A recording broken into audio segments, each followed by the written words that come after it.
Good evening and welcome back to another episode of What's Your Story? Tonight we are sitting down with our tax assessor, Becky Nolette. Thank you for being on our show tonight. Thank you for having me. How does it feel to be the tax assessor of Kennebunkport, Maine? Actually, I enjoy it very much. I've been with the town of Kennebunkport for 10 years. Okay. And I really do enjoy my job. It's not always the funnest job, but it's an essential job in the town, and Yes. I do enjoy it. And I do enjoy talking with the residents and things like that. My goal, honestly, is to educate people in the assessment process because assessments obviously affect tax dollars, and that can be a tough conversation with people sometimes because it is their livelihood and things like that. But I do want people to understand how the process works so they don't just think that there's somebody sitting behind a desk just randomly coming up with numbers. There is some thought into it. Yeah. It's not quite that simple. Where did you grow up, Becky? So I was born in New York, Mount Kisco, a little suburb of Westchester County. Okay.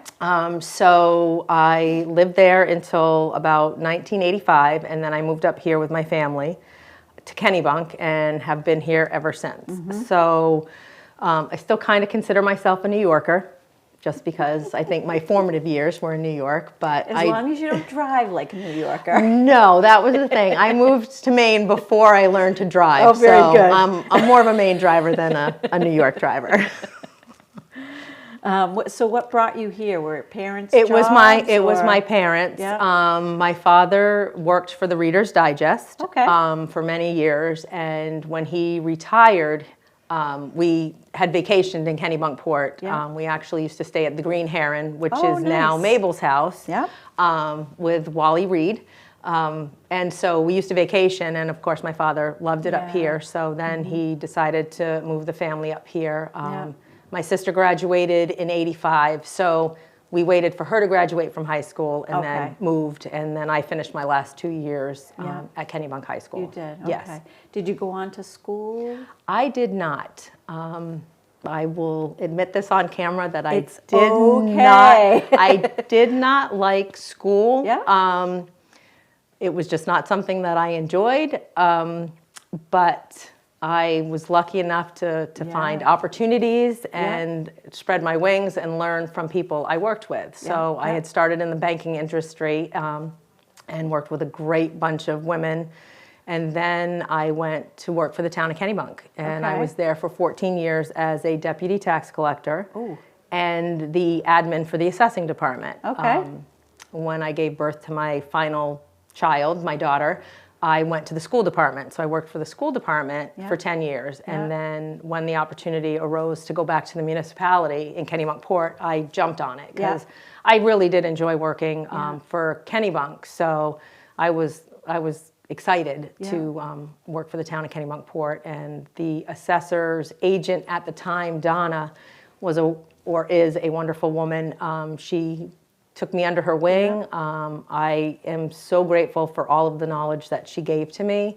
And she kind of sparked my love for actually being an assessor, which was not something I had thought of originally, until she kind of said, oh, this is great and this, and she kind of showed me the ropes, and I was like, yeah, I kind of like this. I think I can do this. That's awesome. Yeah. Good for you.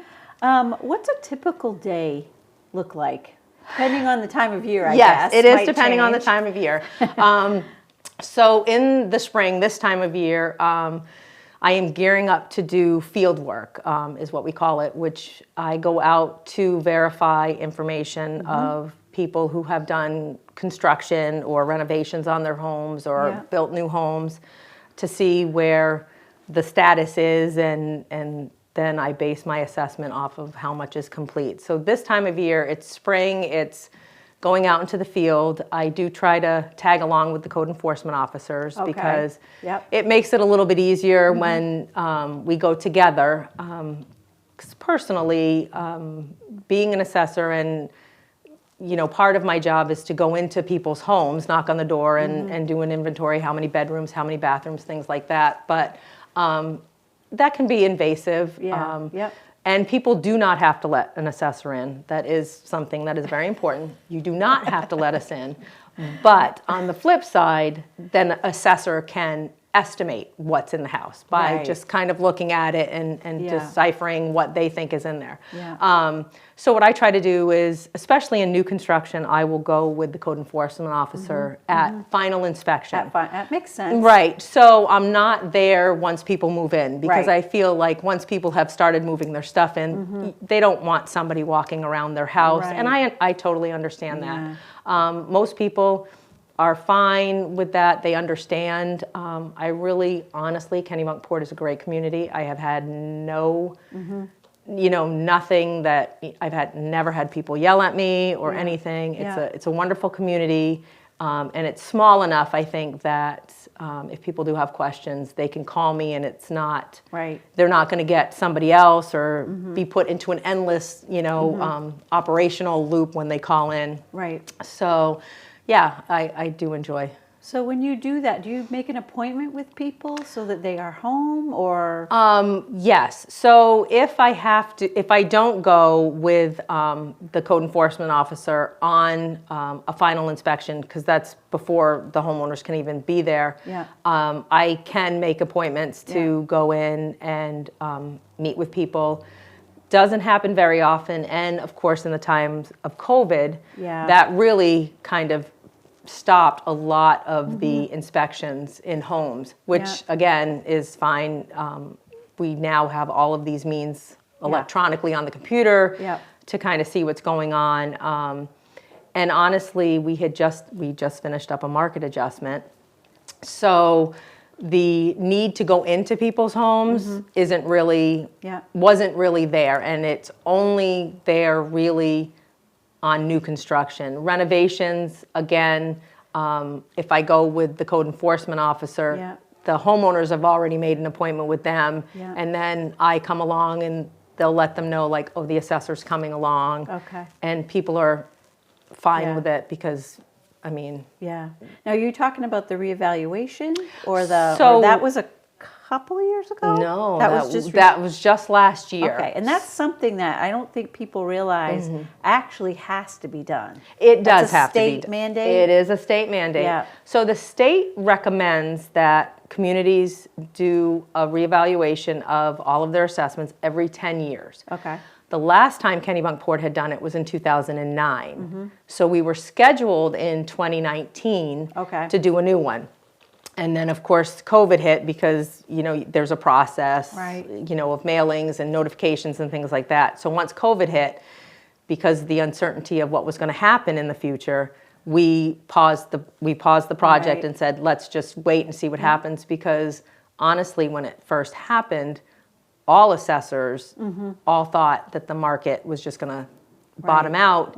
And we didn't want to be in a situation where our assessments now were higher than what people were selling their houses for. We didn't want a higher assessment, because when the assessments are higher than what the market is, even though the state allows a 10% deviation, so we can actually assess up to 110% of market value. Okay.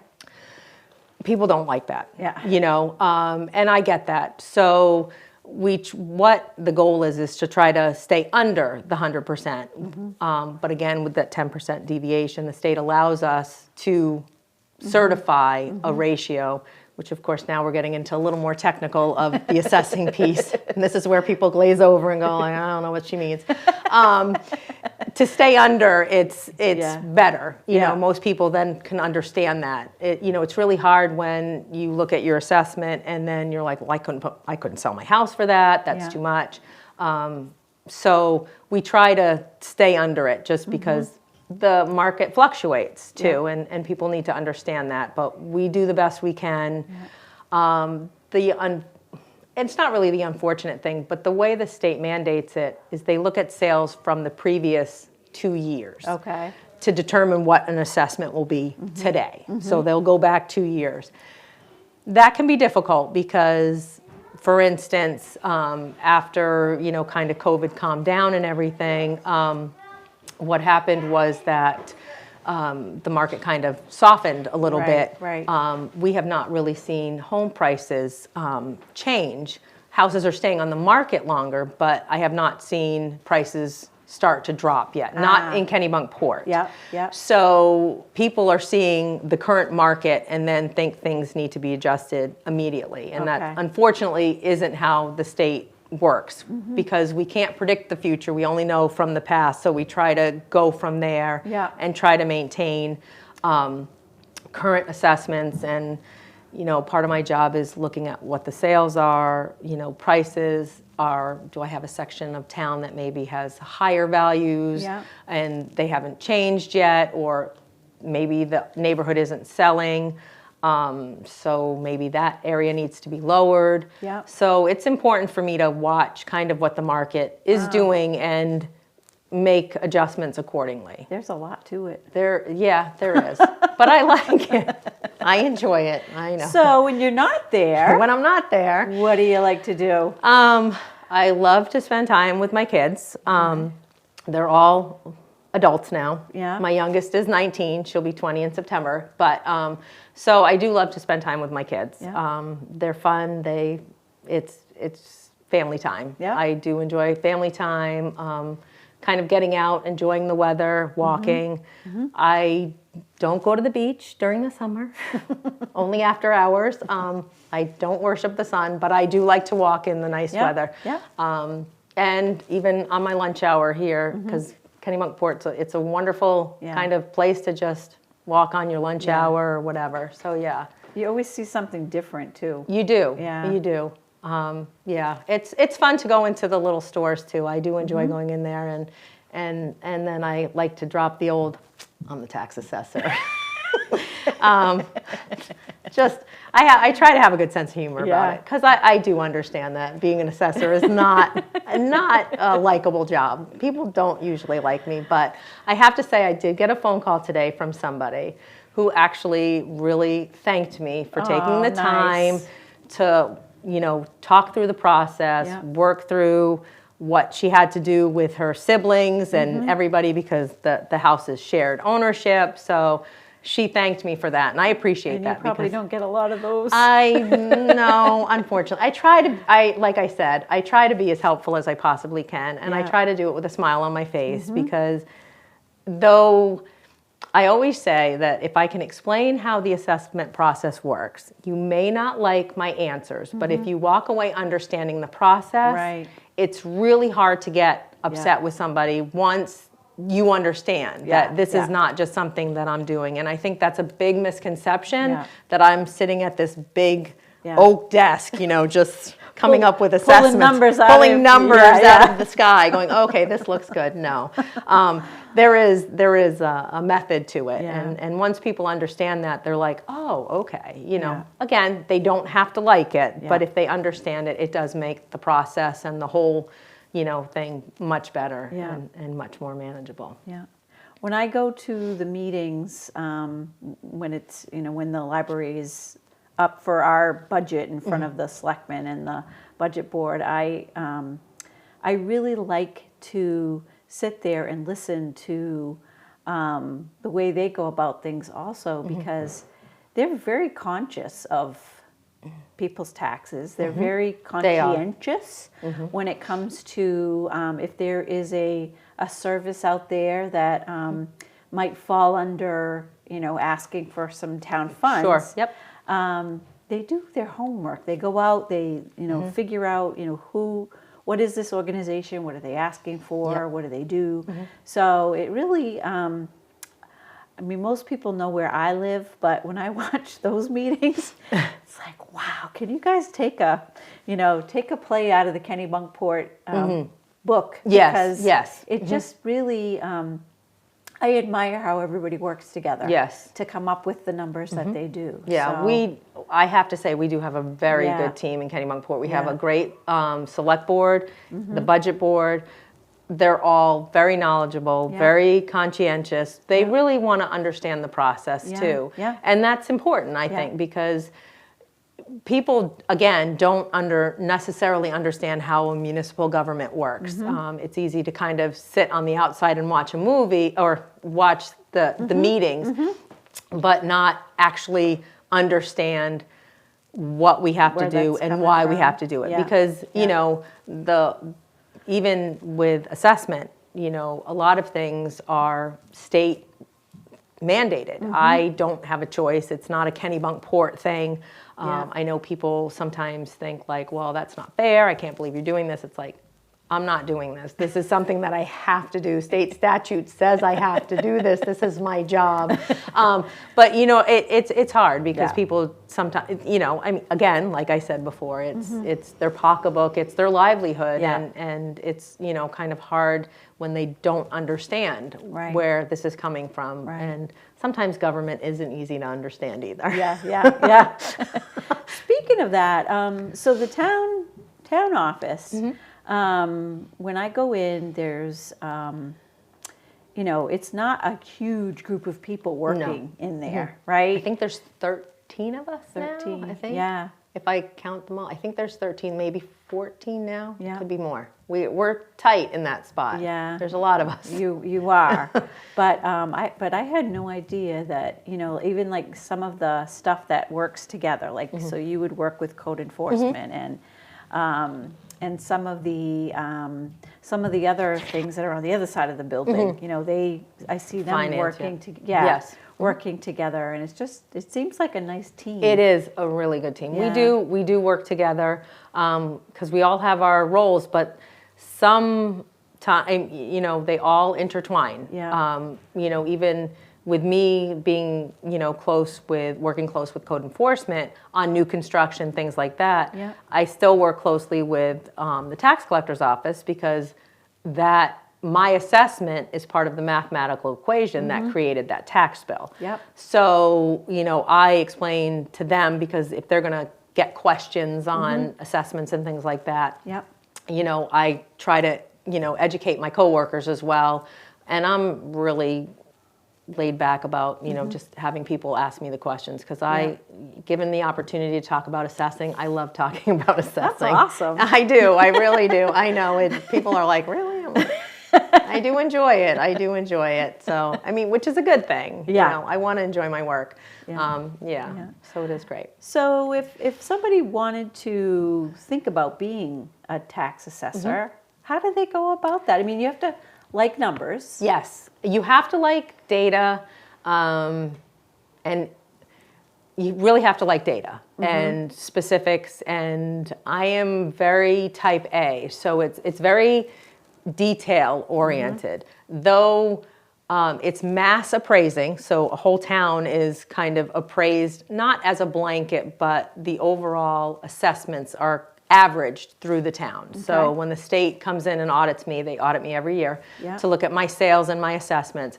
They give us an average for the town of what my assessments to market value is, and that's my certified ratio, the one that I was speaking of about the 10% deviation. I lost my train of thought. It's okay. Sorry. So when somebody's thinking about becoming an assessor, sorry. There's a tax school that is sponsored every year by Maine Revenue Services, Property Tax Division in Augusta.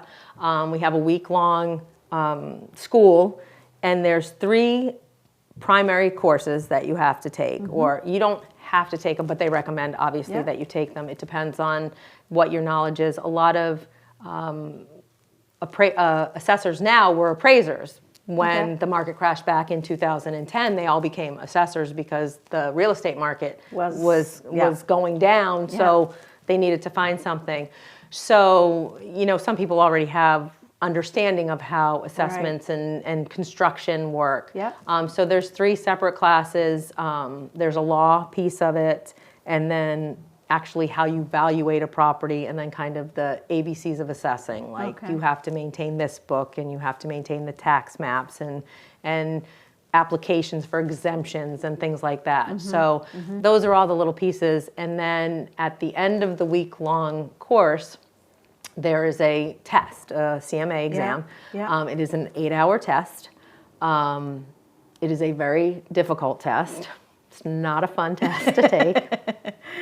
Most people do not pass the first time. Took me 2 times to pass, which is kind of normal. I think there's 1% that pass the first time. Wow. Yeah, it's not an easy test to take. Yeah. And you have to maintain continuing ed hours. Okay. So I have to go every year to get trained and go to meetings to find out, like, if there's new laws, new exemption programs. Yeah. For instance, we have that whole property tax stabilization law, which I would like to touch on because that is something I would love for you to touch on that. So I still have to have training. And as long as I maintain my hours, I do not have to retake that CMA test. So if I do not maintain my hours, yes, then I would have to sit for that 8-hour test. And I swore that once I passed that test, I would never sit for it again. Never again.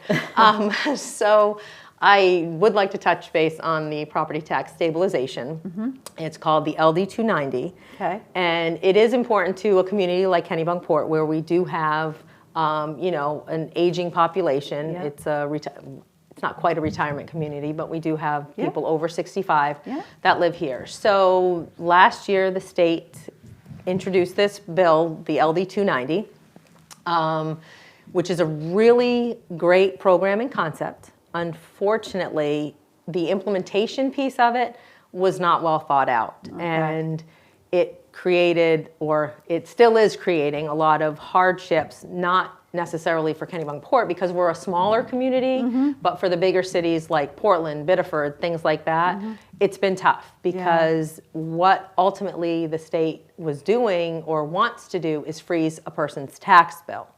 Now, to the end user. At a certain age. 65, right. And freeze your tax bill from. Oh, there you go. Sorry. So it freezes your tax bill for people over 65. So essentially, if the tax bill that you received last year would be forever what you would pay for taxes moving forward until you sold your house or whatever. The problem is with freezing a tax bill on the, like I said, the user end of it, it's easy. You get a tax bill, it's the same amount.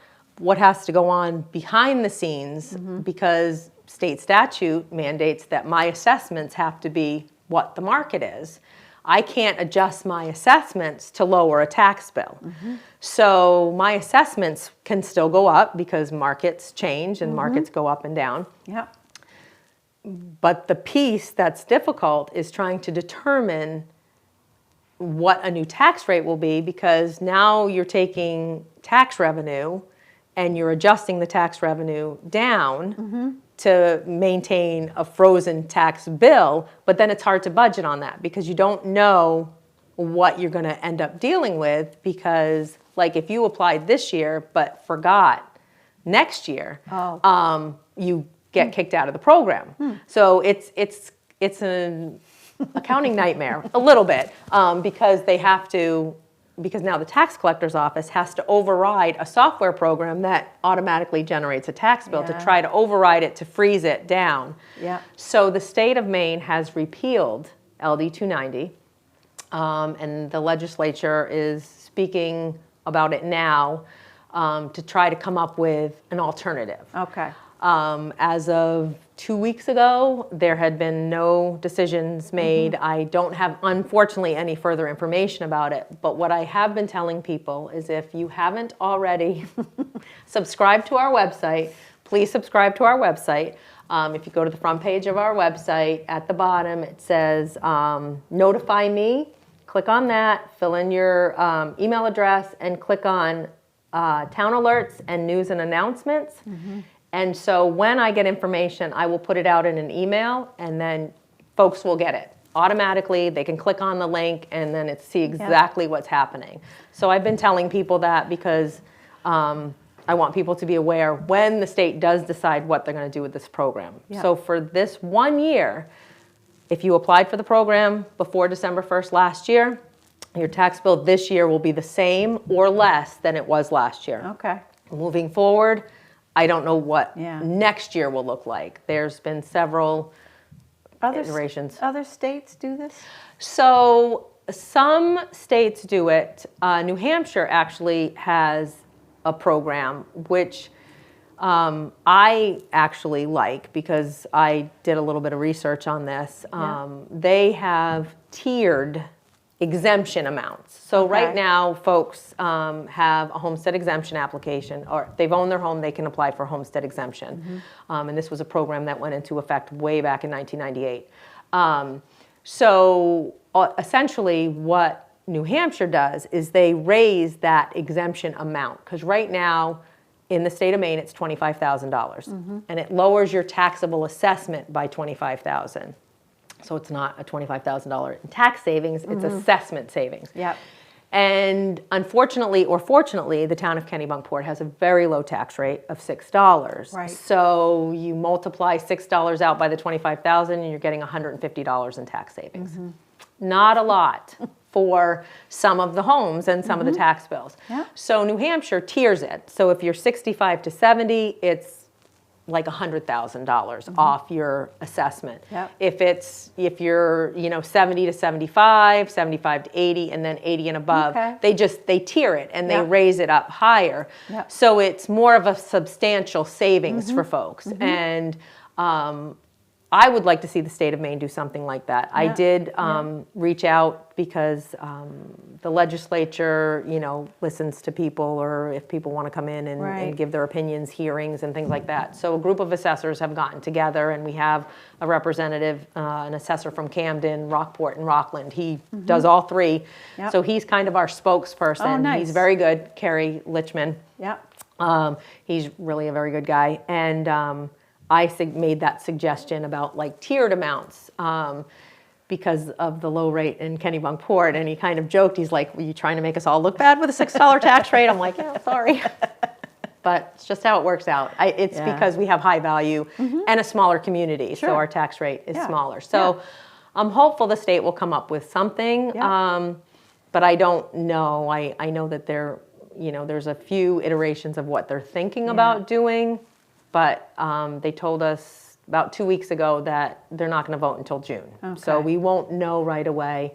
But like I said, I told people, I've been telling people to, subscribe to our website. And honestly, I'm sure it's going to be on the news. Because that's what happened when it passed. It was on the news and everybody heard about it. But I do feel strongly that we do need something to help folks out.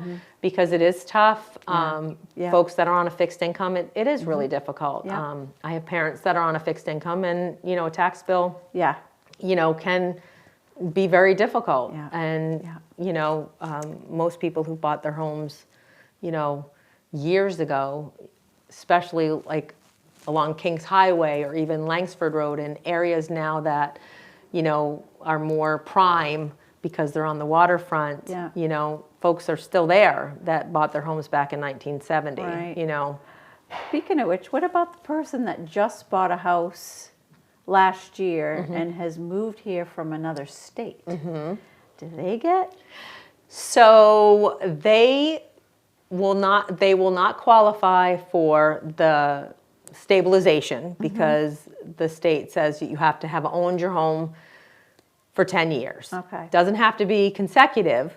It just has to, and that was one of the other confusing pieces of it. So if you owned a home for 10 years back in 1985, 85 to 95, you would then qualify for the program, even if you left the state for 20 years and came back. As long as you could prove you lived and owned property in Maine for 10 years, you would qualify.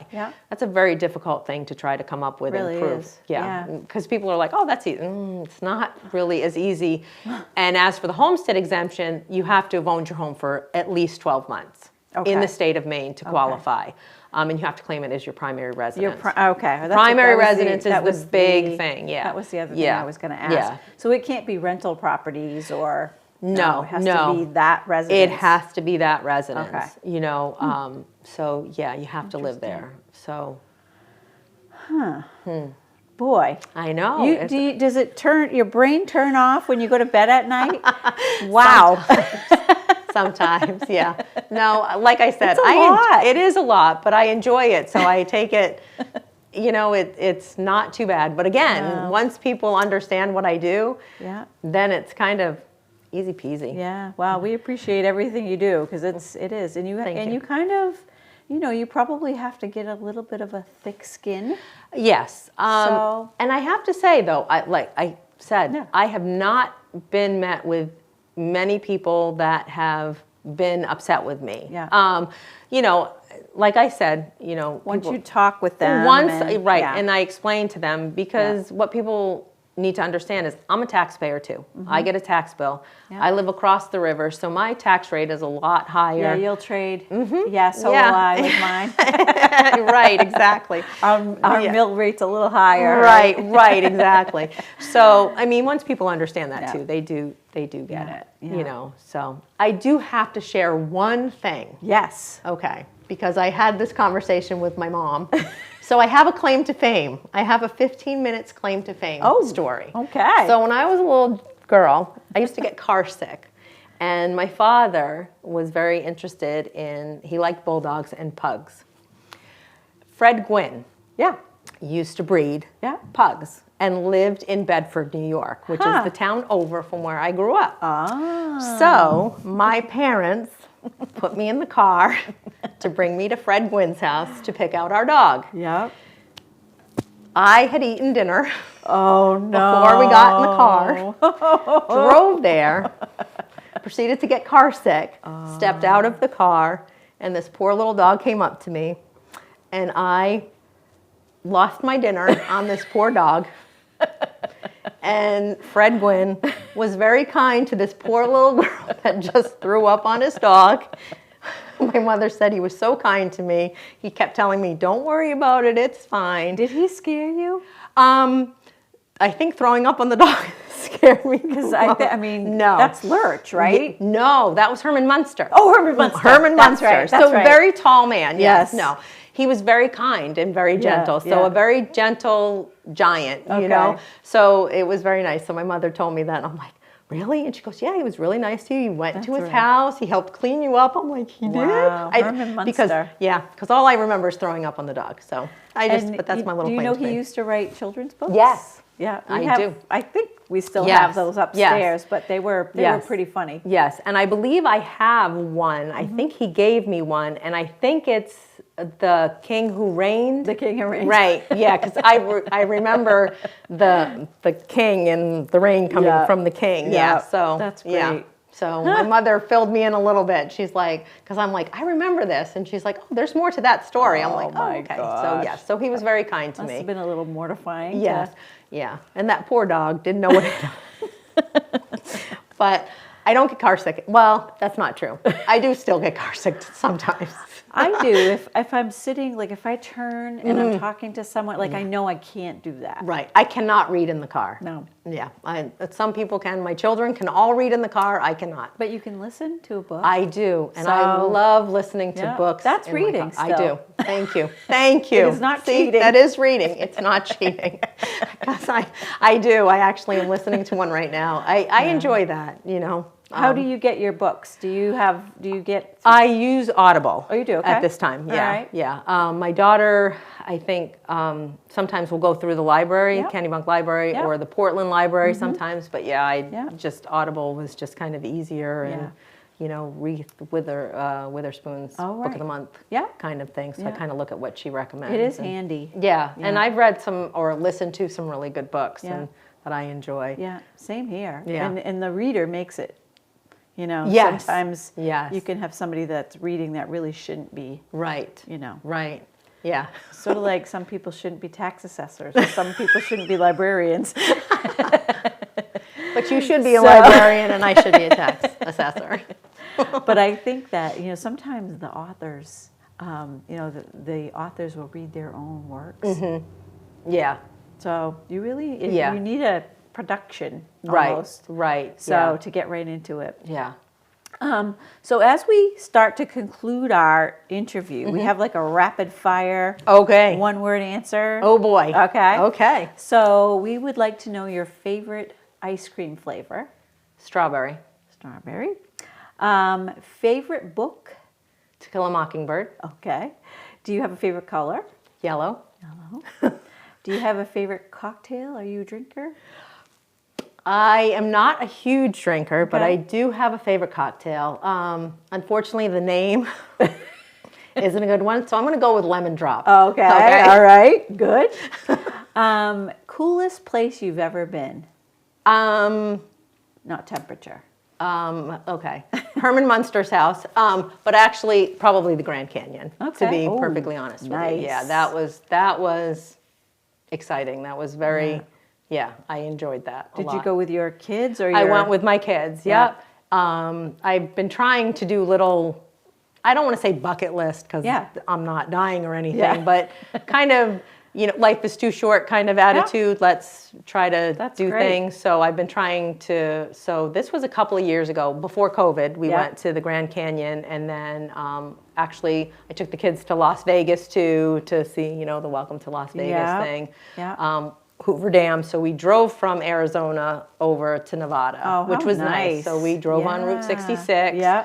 I've taken them, where did we go last year, I think? Yes, last year was Niagara Falls and Hershey Park, Pennsylvania. Yeah. And of course we had to make a stop in Scranton, Pennsylvania, because my daughter's a big The Office fan. Well, all my kids are, but so we had to go. Me too. Yes. So we had to stop in Scranton, take pictures, and that was fine. No, so that was fun. Where to next? Do you have that planned?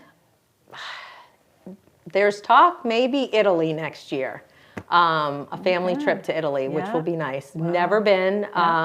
Been to Germany when I was a kid, but unfortunately I was 10 when I went to Germany, and that was tough as a 10-year-old because I left my family. I didn't leave my family. I left my friends and everything, and as a 10-year-old going to a foreign country, it really wasn't.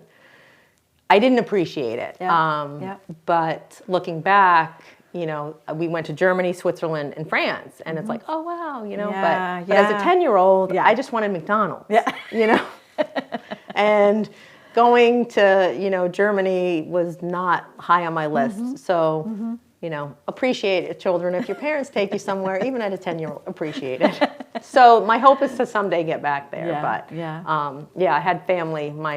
Part of my mother's side of the family is German. So I do have German in me. Unfortunately, I never learned to speak German, but I am learning it now. So, oh, good. Yeah, so I am. That's great. Doing little online stuff I understand it more than I can speak it. Well, yeah, I think that's what happens. Yeah, I think so. Yeah.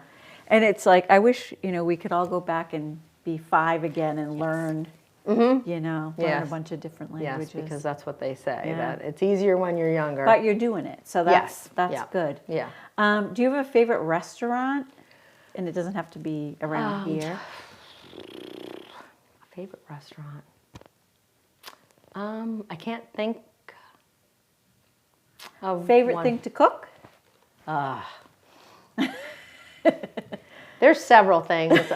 People joke What because are you? I'm What German. are you? My mother-in-law used to call it. You're the president of the. Like what? What are you the president of when it comes to making food? Probably my lasagna. Oh, okay. So I'm pretty good at lasagna. I make what they call lasagna cups. That's kind of another claim to fame. They're just little cups of lasagna that are handheld things. So I do that. I like making chicken parm. I make a lot of Italian dishes for a German girl. Okay, so that's okay. Yeah, that's okay. Though I do make spetzels, and people are like, "What's a spetzel?" It's a German noodle. Basically flour, eggs, and milk. Okay. So it's kind of a dumpling-ish, noodly kind of thing. So I do make those. Sounds good. Yes, and with beef stew, amazing. Yeah. I could. I could definitely go for that. Anything coming up that you want people to know about? Any deadlines or?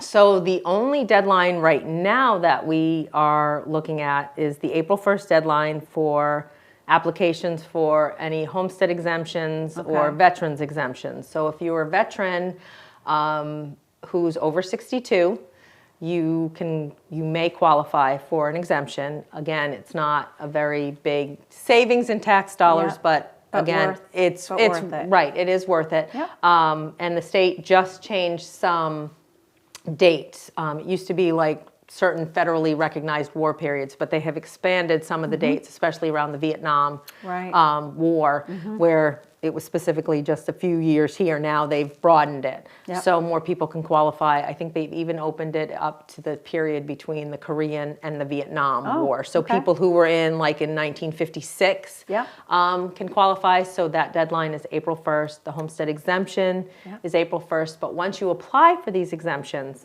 one and done. So if you apply and approved for your veterans, you do not have to apply again. Same thing with the homestead. It's one and done. That's nice. So that is good. And as for the only other thing that's coming up is the future of the LD 290 property tax stabilization thing. So that is, we'll have to wait and see. So if you could let us know also, and we can put it in our weekly newsletter, that would be great. Because we have probably another group of people that might be beyond the, Kennebunkport. Sure. But so if you hear anything about that. Yes, definitely. That Once would be great. the soonest I hear, I'm going to try to get that out as soon as possible. All right. I just haven't really, because of the different iterations, it's kind of hard. But I do also recommend to people, talk to your representatives. Right. Tell them, because one voice can be the difference. It can be the one that puts it over the edge and gets what people need. And it is an important, it is important for, the state to help people over 65 on fixed incomes and things like that. So I recommend to anybody who's willing to listen, hey, reach out, talk to them, because they're the ones listening to people speak and everything. And they know it's an important thing to have. How they'll come up with it, I'm just not sure. I'm hopeful it will be beneficial to, especially the Kennebunkport residents. But I'm hopeful that it'll be something that even if they start it here and then eventually, maybe bring it up a little bit better and improve it, because sometimes the first iteration of something isn't always the greatest. They have to I improve like it a your little tiered bit. approach. I think that sounds really I promising. do too, and I have suggested that several times to people who will listen, the Susan Collins office, and my, like I said, the assessing representative to the legislature said the same thing. I think that would be an easier thing to do, and easier auditing wise and accounting wise, because what people also don't understand is the state reimburses us. Reimburses the municipalities for things, and the way the program is right now, it's kind of difficult to reimburse because it's not a set kind of formula. It's trying to just see like, okay, well, because if you're freezing a tax bill, if the tax bill only went up $10, well, they're going to have to pay $10 on this one, or maybe $100 on this one. So it gets a little confusing.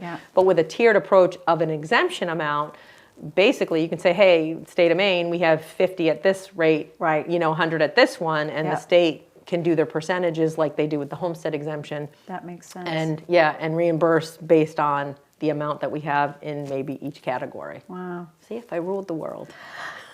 I would like that. Becky Nolette, thank you so much for being with us tonight. Thanks to our producer, Mike Kelly. And so let us know if there's anything that we can help you with too. But thanks for doing what you do. Thank you. I appreciate that. Thank you all for joining us tonight, and we hope to see you right back here next time for another episode of What's Your Story?